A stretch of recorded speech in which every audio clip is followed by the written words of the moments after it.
Hello student, आपका फिर से स्वागत है आपके अपने यूट्यूब चैनल साइंस वॉरियर में, जहां मैं आपको लास्ट लेक्चर तक चैप्टर 5 है वैद्युत धारा उसे करा रहा था, यूनिट सेकंड। ठीक है, इसे पढ़ रहे थे। और उसमें क्या है, मैंने लास्ट लेक्चर तक तुम्हें वैद्युत प्रतिरोध और वैद्युत चालकता जो हेडिंग लास्ट टाइम पर हमने कराई थी, ठीक है, उससे आगे आज हमारी हेडिंग रहेगी ओम का नियम, और साथ ही साथ इसके बाद जानेंगे ओम के नियम के बाद अनुगमन वेग के आधार पर ओम के नियम की व्याख्या करेंगे। ठीक है, तो आइए देखते हैं जो आज की हमारी पहली हेडिंग रहेगी ओम का नियम। ठीक है, ओम का नियम या कहें ओम्स लॉ। ठीक है, कहता क्या है ओम का नियम। अगर हम ओम के नियम की बात करें तो देखो होता क्या है, यदि कोई चालक है, ठीक है, और उस चालक की भौतिक अवस्था जैसे ताप दाब वगैरह है उनमें हम परिवर्तन नहीं कर रहे हैं, ठीक है, तो चालक के सिरों पे जब विभवांतर लगा रहे हैं और उस विभवांतर के कारण चालक में जो धारा बह रही है उसका अनुपात क्या है, सदैव नियत रहता है। ठीक है, ये होता है ओम का नियम। तो क्या बनेगा, यदि किसी चालक की भौतिक अवस्था जैसे ताप इत्यादि में परिवर्तन ना किया जाए तो चालक के सिरों के बीच लगाए गए विभवांतर तथा उसमें बहने वाली धारा का अनुपात क्या सदैव नियत रहता है। ठीक है, तो देखो देखते हैं, यदि किसी, या फिर ऐसे लिखते हैं ओम के नियमानुसार, ओम के नियमानुसार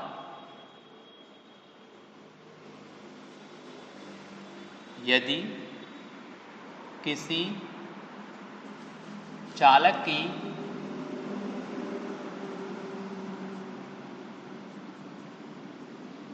भौतिक अवस्था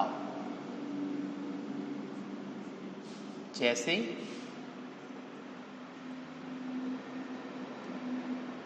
ताप इत्यादि में परिवर्तन ना किया जाए, में परिवर्तन ना किया जाए तो चालक के सिरों के बीच लगाए गए विभवांतर तथा चालक में बहने वाली धारा का अनुपात क्या है, यानी एक तो विभवांतर और चालक में बहने वाली क्या है, धारा का अनुपात क्या है, नियत होता है, का अनुपात नियत होता है। ठीक है, ये बताएगा ओम का नियम। क्या, यदि किसी चालक की भौतिक अवस्था जैसे ताप इत्यादि में परिवर्तन नहीं कर रहे हैं तो चालक के सिरों के बीच लगाए गए विभवांतर और उसमें बहने वाली धारा का अनुपात क्या रहता है, नियत होता है। ठीक है, तो देखो देखते हैं, ऐसे मानते हैं, माना किसी चालक के सिरों के बीच लगाया गया विभवांतर कैपिटल V है, जिसके कारण चालक में धारा I प्रवाहित हो रही है। क्या है, चालक के सिरों के लगाया गया अंतर क्या है, V है, और इसके कारण चालक में धारा क्या बह रही है, I बह रही है। ठीक है, तब ओम के नियम से अगर हम देखेंगे तो क्या हो जाएगा, हो रही है, तब ओम के नियम से,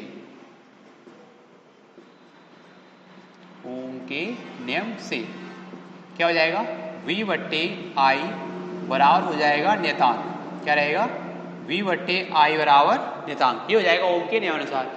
अब हमने जैसे लास्ट लेक्चर में पढ़ा हुआ था वैद्युत प्रतिरोध। वैद्युत प्रतिरोध क्या है, किसी चालक के सिरों के बीच लगाए गए विभवांतर और उसमें बहने वाली धारा, यानी कि उस विभवांतर के कारण चालक में बहने वाली धारा I का जो अनुपात है वो कहलाता है चालक का वैद्युत प्रतिरोध। ठीक है, तो हम ये जो अनुपात नियतांक बन रहा है उसे हम क्या कहते हैं, वैद्युत प्रतिरोध कह सकते हैं। ठीक है, तो ओम का नियम देखो कैसे लगाया जा सकता है, हमने पढ़ा हुआ है वैद्युत प्रतिरोध की परिभाषा से, वैद्युत प्रतिरोध की परिभाषा से क्या है,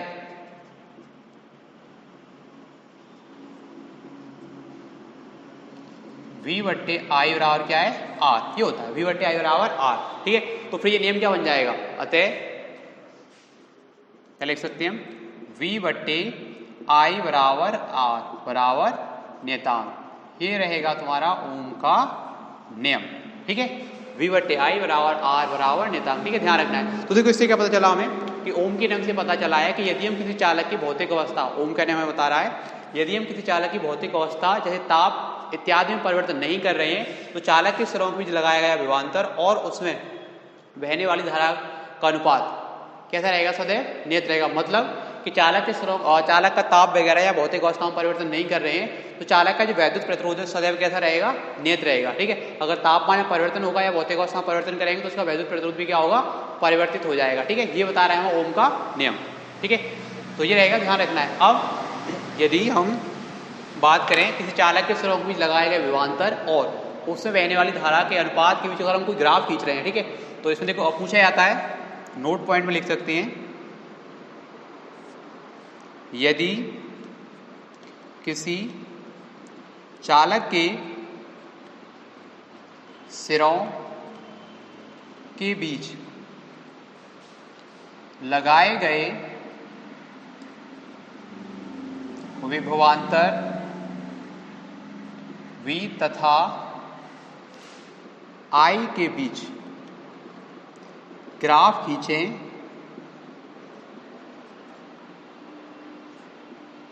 तो एक सीधी रेखा प्राप्त होती है। ध्यान रखना है।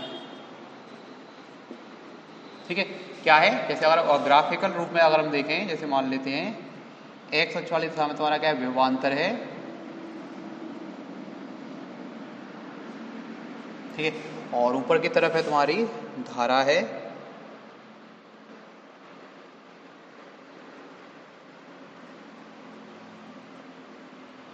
ठीक है, अब इन दोनों के बीच अगर हम ग्राफ खींच रहे हैं तो क्या हमें एक सीधी रेखा प्राप्त होगी। ठीक है, क्यों होगी, क्योंकि हमें पता है चालक का जो वैद्युत प्रतिरोध है और कैसा रहेगा, उसके ताप वगैरह में परिवर्तन। ओम का नियम लागू तभी होगा जब ताप वगैरह क्या होगा, निश्चित होगा, और ताप या फिर भौतिक अवस्थाएं नियत है तो हमेशा प्रतिरोध का मान कैसा रहेगा, तुम्हारा समान रहेगा। तो क्या होगा, अगर हम धारा I और V के बीच अगर ग्राफ खींचेंगे तो हमें क्या है, सीधी रेखा प्राप्त होगी। ठीक है, ध्यान रहेगा, तुम्हारा ध्यान रखना है, नोट पॉइंट 1 में हो जाएगा, ध्यान रखेंगे। ठीक है, वहीं अगर हम बात करें जो ओम का नियम है सभी चालकों के लिए सत्य नहीं होता है। ठीक है, ओम का नियम जो है क्या, सभी चालकों के लिए सत्य नहीं होता, जिनके लिए सत्य है वो हमें ध्यान रखना है। ओम का नियम केवल धात्विक चालकों के लिए, यानी कि जो धातु वाले चालक हैं, चांदी है, लोहा है, कॉपर है, ठीक है, ऐसे जो चालक हैं, धातु चालक हैं, उनके लिए ही लागू होता है ओम का नियम। अदरवाइज और जो चालक हैं, वैद्युत अपघट्य है या जो चालक हैं, उनके लिए क्या है, जो ओम का नियम लागू नहीं होता है, ध्यान रखना है। ठीक है, तो ऐसे लिख सकते हैं, ओम का नियम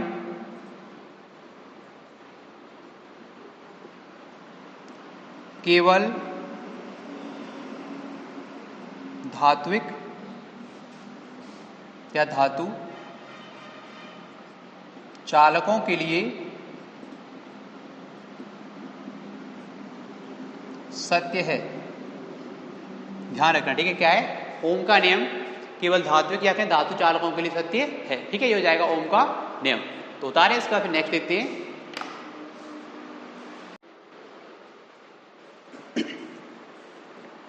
तो देखो अब नेक्स्ट हेडिंग है हमारी अनुगमन वेग के आधार पर ओम के नियम की व्याख्या। अभी जो हमने ओम का नियम पढ़ा है उसकी व्याख्या करेंगे हम अनुगमन वेग, जो हमने लास्ट लेक्चर में पढ़ा हुआ था। ठीक है, उसकी अनुगमन वेग के आधार पर ओम के नियम की व्याख्या करेंगे। ठीक है, तो देखो होता क्या है, हमें पता है, ऐसे मानते हैं, माना हमारे पास कोई चालक है, ठीक है, इसकी लंबाई क्या है, स्मॉल l है, और उसके अनुप्रस्थ काट का क्षेत्रफल, अनुप्रस्थ काट मतलब पहले बताया हुआ, वैसे मान लो जैसे ये तार है तो ये जो सिरा होगा वृत्ताकार सिरा, इसे हम कहते हैं अनुप्रस्थ काट। तार की अनुप्रस्थ काट का क्षेत्रफल है कैपिटल A। ठीक है, और यदि हम तार के सिरों को विभवांतर लगा रहे हैं V, तो क्या है, उसमें धारा I बहने लगती है। और साथ ही साथ हम ये मान रहे हैं, माना तार के मुक्त इलेक्ट्रॉनों का घनत्व या फिर क्या, तार के प्रत्येकांक आयतन में मुक्त इलेक्ट्रॉनों की संख्या क्या, स्मॉल n है। ठीक है, तो अगर हम उसकी बात करें धारा और इनमें संबंध के लिए देखें तो हमें पता होता है I बराबर क्या रहता है, NEAVD। तो इसी हिसाब से हम देखेंगे। ठीक है, तो देखो क्या है, अपवाह अथवा अनुगमन वेग के आधार पर ओम के नियम की व्याख्या। तो क्या करते हैं, माना किसी तार की लंबाई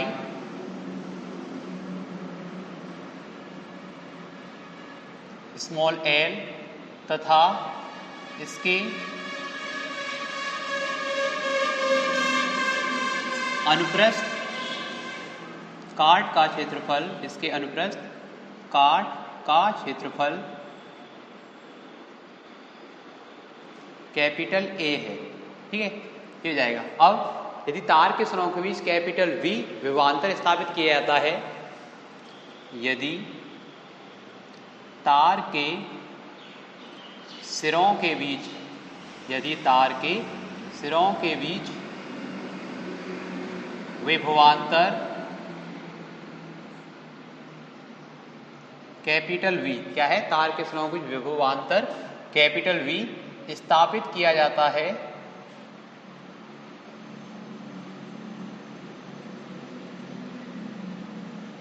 तो तार में स्मॉल आई, क्या, स्मॉल आई धारा प्रवाहित होने लगती है, स्मॉल आई धारा प्रवाहित होने लगती है।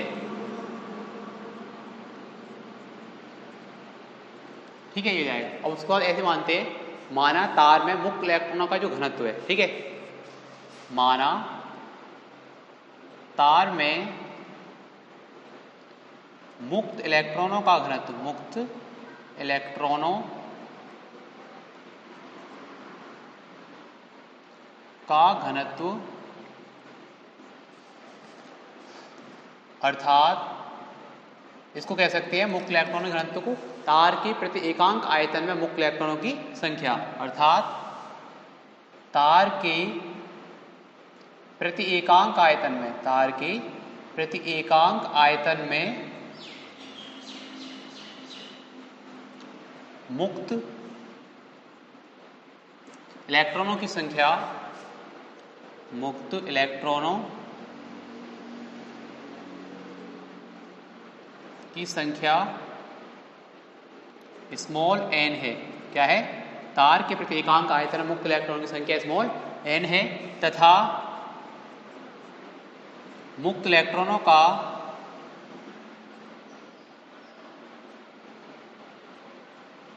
अनुगमन वेग, मान रहे हैं हम मुक्त इलेक्ट्रॉनों का अनुगमन वेग या फिर कहें अपोहा वेग Vd है। क्या है, Vd है।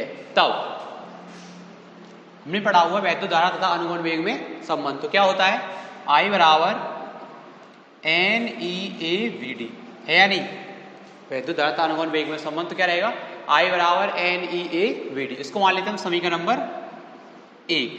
ठीक है, ये है। अब देखो हमें बताया जो तार है उसके सिरों के बीच हमने लगाया विभवांतर V और तार की लंबाई क्या है, स्मॉल l है, तो विभवांतर V के कारण तार की जो लंबाई है उसमें क्या है, वैद्युत क्षेत्र उत्पन्न हो जाएगा। तो तार के प्रत्येक बिंदु पर उत्पन्न वैद्युत क्षेत्र के बारे में अगर हम लिखें, चूंकि तार के, या फिर ऐसे लिखें, तार के सिरों के बीच विभवांतर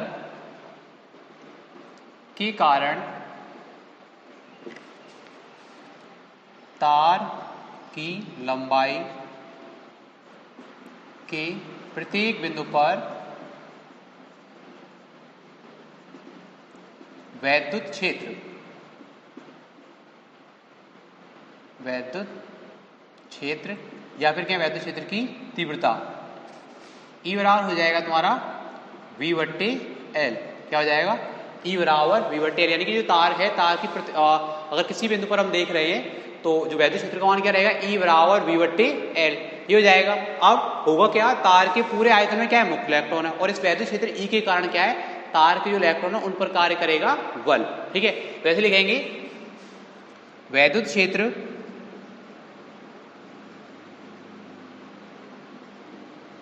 E के कारण, वैद्युत क्षेत्र E के कारण तार के प्रत्येक इलेक्ट्रॉन, तार के प्रत्येक इलेक्ट्रॉन पर लगने वाला वैद्युत बल, लगने वाला वैद्युत बल, तो क्या रहेगा F बराबर, सूत्र होता है हमारा QE, F बराबर क्या रहेगा तुम्हारा Q E होता है। अब Q मतलब इलेक्ट्रॉन, इलेक्ट्रॉन का आवेश कितना होता है स्मॉल e होता है, और वैद्युत क्षेत्र का मान है ये क्या E, तो क्या जाएगा F बराबर small e into capital E, ये बन जाएगा QE वाले सूत्र के हिसाब से, ठीक है, क्योंकि इलेक्ट्रॉन का आवेश क्या रहेगा स्मॉल e हो जाएगा। अब E का मान क्या है V/L, तो फिर मैं F के मान को क्या लिख सकता हूं, ये हो जाएगा स्मॉल e V/L, ठीक है, ये हो जाएगा प्रत्येक इलेक्ट्रॉन पर लगने वाला वैद्युत बल। अब ऐसे मान रहे हैं यदि इलेक्ट्रॉन का द्रव्यमान क्या है m है, और इस बल के कारण जो इलेक्ट्रॉन है उसका उसमें उत्पन्न त्वरण क्या है तुम्हारा स्मॉल a है, ठीक है, तब यदि इलेक्ट्रॉन का द्रव्यमान स्मॉल m है, क्या है इलेक्ट्रॉन का द्रव्यमान स्मॉल m है, तथा इलेक्ट्रॉन तथा बल के कारण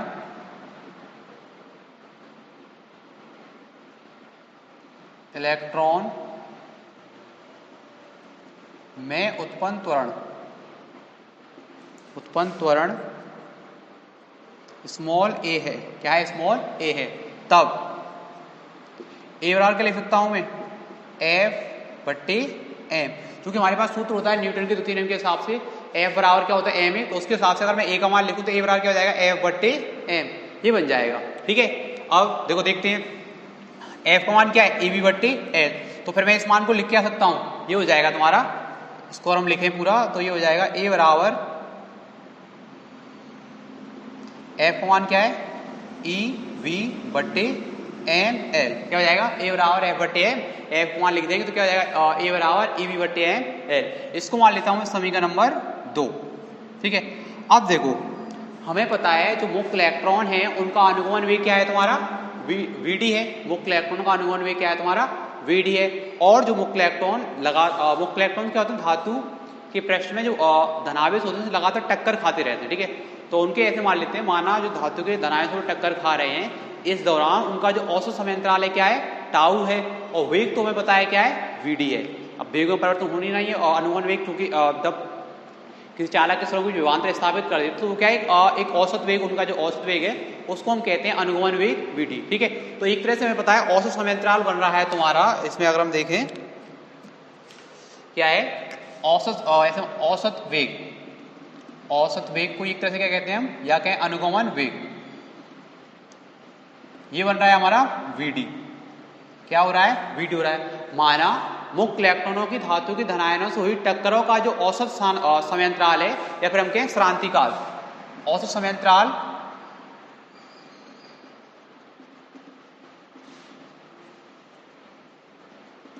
उसे मान ले रहे हैं क्या है हम टाउ है, क्या है टाउ है, तब मुक्त इलेक्ट्रॉनों का त्वरण क्या हो जाएगा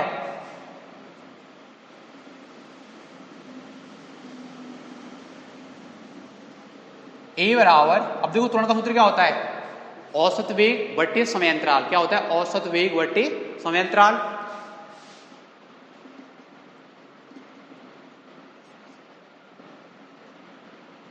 अब औसत वेग क्या है, औसत वेग ही क्या है तुम्हारा अनुगमन वेग है, ठीक है, तो फिर A बराबर क्या हो जाएगा तुम्हारा Vd बट्टे टाउ, क्या हो जाएगा A बराबर Vd बट्टे टाउ, बन जाएगा बन जाएगा, तो ये A वाला मान है वो यहां लिख लेंगे हम, ठीक है, तो देखो ऐसे लिख लेते हैं इसे, और इधर लिखें माना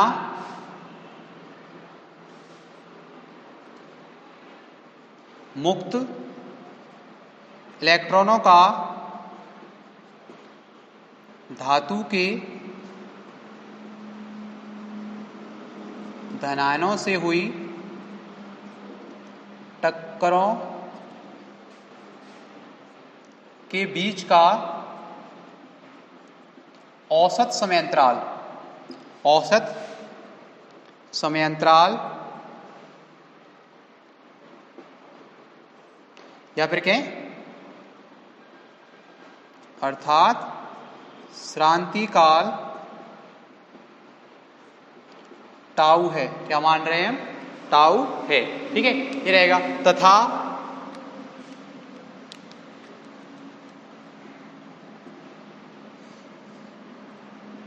इलेक्ट्रॉनों का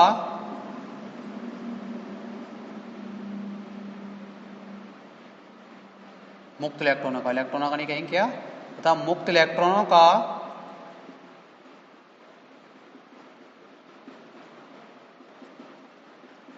औसत वेग, क्या औसत वेग अर्थात अनुगमन वेग vd है। क्या है? अनुगमन वेग vd है। तब तो सूत्र क्या होता है? a बराबर मतलब त्वरण बराबर वेग परिवर्तन बट्टे समय। तब त्वरण a बराबर हो जाएगा तुम्हारा अनुगमन वेग बट्टे श्रांति काल, यानी कि a और r क्या बन जाएगा तुम्हारा इससे? vd बट्टे टाउ। क्या हो जाएगा? a बराबर vd बट्टे टाउ, ये बन रहा है हमारा। ठीक है, अब इसमें अगर हम देखें, ऐसे करते हैं, इसको अभी साफ कर लेते हैं इधर। तो क्या हो गया हमारा? a बराबर vd बट्टे टाउ। अब देखो ये भी a बराबर क्या है, ये भी a त्वरण के बराबर है और ये भी त्वरण के बराबर है। ठीक है, तो ऐसे इसको अगर मैं मान लूं समीकरण नंबर 3 मान लेता हूं, समीकरण नंबर 3, समीकरण नंबर 2 और 3 की तुलना करने पर, या समीकरण नंबर 2 व 3 से, समीकरण नंबर 2 व 3 से, समीकरण नंबर 2 और 3 से हम क्या देख रहे हैं? इससे अगर हम बात करें, दोनों एक के बराबर है, तो फिर क्या हो जाएगा तुम्हारा? ये बन जाएगा vd बट्टे टाउ बराबर ev बट्टे ml। क्या हो जाएगा? vd बट्टे टाउ बराबर ev बट्टे ml। ठीक है, ये बन जाएगा। अब इसी देखो मैं इधर ऐसे लिख लेता हूं,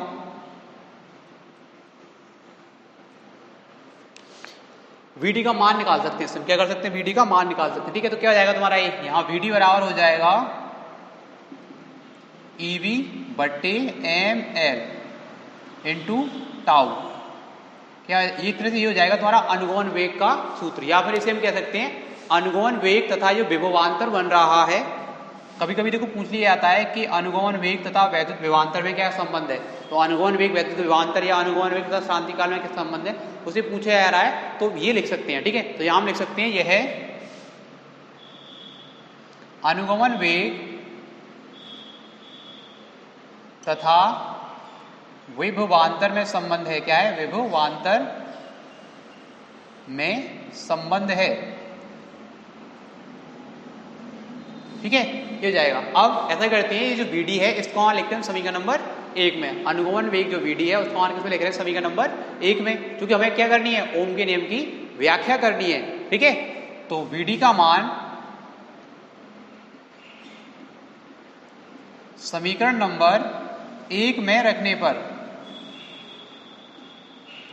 vd का मान अगर हम समीकरण नंबर 1 में रख रहे हैं तो देखो इसका मान है वो क्या बन के आएगा? ये हो जाएगा I बराबर NEA।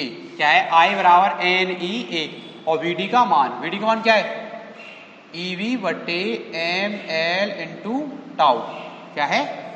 I बराबर NEA vd है, vd का मान क्या आ रहा है? ev बट्टे ml इंटू टाउ, ये आ रहा है। ठीक है, तो देखो इसको मैं क्या लिख सकता हूं? ये हो जाएगा, ऐसा करता हूं मैं इसे, एक तरह से ये बन जाएगा I बराबर NE का ये में गुणा करें तो e स्क्वायर टाउ a बट्टे ml और v को मैं एक तरफ लिख लेता हूं यहां बाहर की तरफ। ठीक है, ये जाएगा। अब देखो कैसा करता हूं, I को इसके बट्टे में ले आता हूं v के, और ml को ले आता हूं ऊपर। ठीक है, तो देखो 1 क्या जाएगा? ये हो जाएगा ml बट्टे ne स्क्वायर टाउ a बराबर v बट्टे I। लिख सकता हूं या नहीं? मैं इसे लिख सकता हूं ml बट्टे n स्क्वायर टाउ a, ये हो जाएगा। ठीक है, या फिर इसे देखो मैं ऐसे लिख देता हूं, या v बट्टे I बराबर ml बट्टे, इधर लिख देते चलो, या v बट्टे I बराबर ml बट्टे n स्क्वायर टाउ a, ये बन जाएगा। ठीक है, ये हो रहा है। अब देखो अगर किसी धातु चालक तार के लिए देखें, यदि किसी तार की ताप में या कहीं भौतिक अवस्था में परिवर्तन नहीं हो रहा है। तो पहली बात तो जो मुक्त इलेक्ट्रॉनों का बात करें द्रव्यमान है वो क्या है, निश्चित रहेगा। अगर तार के ताप वगैरह में परिवर्तन नहीं हो रहा तो उसकी लंबाई भी क्या रहेगी, निश्चित रहेगी। एन मुक्त इलेक्ट्रॉनों की संख्या है एकांक आयतन, तो वो भी क्या रहेगी, घनत्व निश्चित रहता है। ई मुक्त इलेक्ट्रॉनों का आवेश वो भी नियत मान है, और श्रांति काल वो भी नियत मान है, और तार की भौतिक अवस्था परिवर्तित हो ही नहीं रही है, तो फिर ए भी क्या है तुम्हारा, वो भी नियत मान है। ठीक है, तो भौतिक अवस्था चूंकि ओम का नियम क्या है, भौतिक अवस्था में परिवर्तन नहीं होना होता। ठीक है, तो उस अवस्था के लिए क्या होगा, M L N E tau सारे मान क्या होंगे तुम्हारे, नियत होंगे। ठीक है, तो देखो क्या हो जाएगा तुम्हारा, इसे अगर मैं देखूं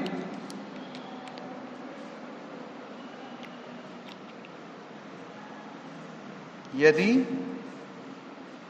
तार की भौतिक अवस्थाओं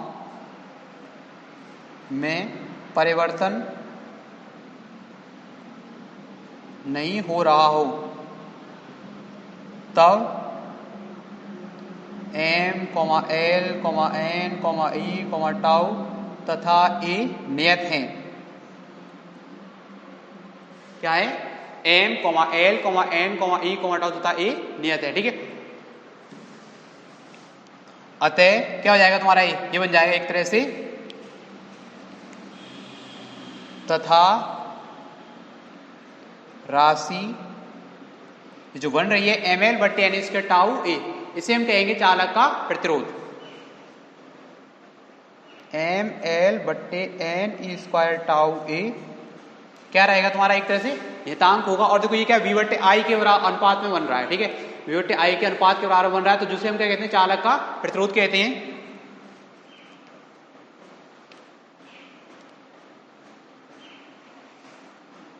चालक का प्रतिरोध कहते हैं। ठीक है, अतः तो देखो क्या बन जाएगा तुम्हारा ये, और ये हो जाएगा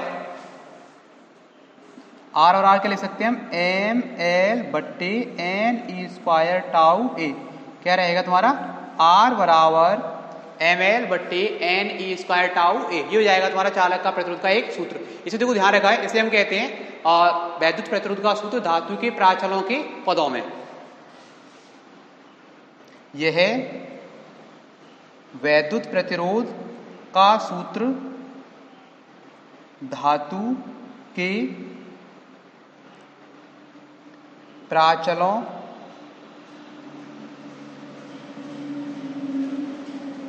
के पदों में है। ठीक है, ये रहेगा। अब इसमें देखो यहां हम जो देख रहे थे इधर की तरफ आते हैं, हमने देखा कि क्या है, v बट्टे आई बराबर एम एल बट्टे एन इसके टाउ भी क्या है तुम्हारा एक नियत राशि है, क्या है, नियतांक है। ठीक है, और जिसे हम क्या कहते हैं, चालक का प्रतिरोध कह रहे हैं। तो देखो हो क्या जाएगा तुम्हारा, तो ये बन जाएगा v बट्टे आई बराबर क्या हो रहा है तुम्हारा, एम एल बट्टे एन इसके टाउ ए, पूरा क्या है तुम्हारा एक नियतांक पद है। भाई ये जो मान आया है एम एल बटे एन इसके टाउ हुए, सारे मान नियत हैं, तो क्या पूरा मान एम एल बटे एन इसके टाउ जो राशि बनेगी तो वो भी क्या रहेगी, नियतांक रहेगी। ठीक है, तो एम एल बटे एन इसके टाउ की क्या लिख दिया मैंने, नियतांक। ठीक है, और वैसे इसका जो मान है वो क्या आ रहा है तुम्हारा, चालक का प्रतिरोध आ रहा है। ठीक है, तो हम देख रहे हैं क्या बन रहा है तुम्हारा, वी बट्टे आई बराबर नियतांक बराबर आर, क्योंकि अभी हमने पढ़ाई था क्या है, ओम का नियम, यानी कि अगर किसी चालक के सिरों को लगाया गया विभवांतर वी तथा उसमें बहने वाली धारा आई का अनुपात क्या हो रहा है, नियत हो रहा है, तो यही क्या है तुम्हारा ओम का नियम, कंडीशन है, चालक के भौतिक अवस्था में परिवर्तन नहीं कर रहे हैं। ठीक है, तो ये हो गया हमारा अनुगमन वेग के आधार पर ओम के नियम की व्याख्या, वी बट्टे आई बराबर नियतांक बराबर आर। ठीक है, अगर फिर से बताऊं तुम्हें क्या है ओम का नियम, यदि किसी चालक के भौतिक अवस्थाओं में परिवर्तन नहीं कर रहे हैं तो होता क्या है, चालक के सिरों के बीच लगाए गए विभवांतर वी तथा उसमें बहने वाली धारा आई का अनुपात क्या है, नियतांक रहता है, नियत रहता है। ठीक है, जो बनेगा वैद्युत प्रतिरोध चालक का। ठीक है, तो लिख देंगे इसे हम, यही ओम का नियम है, यही ओम का नियम है। ठीक है, एग्जाम के पॉइंट ऑफ व्यू से अगर देखें तो हेडिंग इंपॉर्टेंट है। ठीक है, तो उतार लें अगर अभी तो इसको उतारें, और इसी के साथ जो आज का लेक्चर है हम समाप्त करते हैं। अगर वीडियो अच्छा लगा है तो वीडियो को लाइक करें, दोस्तों के साथ शेयर करें, और अब अभी तक चैनल सब्सक्राइब नहीं किया हो तो चैनल को सब्सक्राइब करें। धन्यवाद।